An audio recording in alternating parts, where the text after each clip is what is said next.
Migao mochung'ne migao no mano mar aluora e pacho kae Laktar Deborah Baraza owacho kata ogolo Siem mager pino ne oganda go mago mabende chal ka gima ogedo e machiegni kod Aoche ma pacho kae mabende owacho ni osebedo ka dino kaka Aoche go nyalo mol kendo gino machuo kelo midhiero ne oganda e pacho kae kokalo kuom pioula mano ma osebedo ka kelo midhiero mapek ne oganda.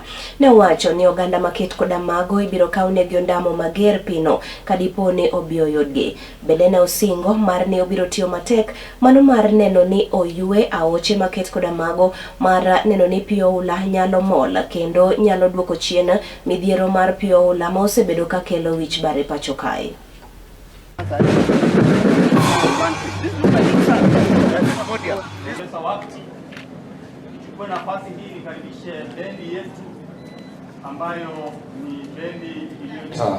WMO Regional Office, Lopsile Sifosana, heads of government institutions, parastatals, farmers, NGOs, and other agencies.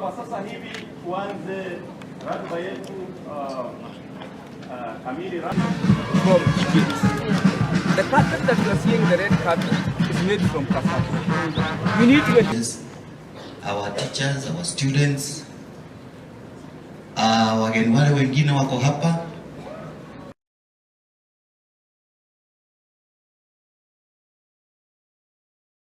Lakini hata hivyo natumai kwamba mtanisikiliza kwa wale walio hapa karibu. Kwa sasa hivi the work of NEMA is for environmental impact assessment to ensure that no legal structures are on the riparian land. And PS, take note of that to ensure that we are not having any concerns in that. I will be conducting routine assessments of the riparian lands to ensure that action is being taken. While WRA regulates the use of water resource permits for activities around the water. But what about the county government? To restrain, to relocate and resettle communities. So also take action as county governments to ensure we are not having people along the riparian. That people are having safe homes, we are having safe rivers, and we are moving settlements from the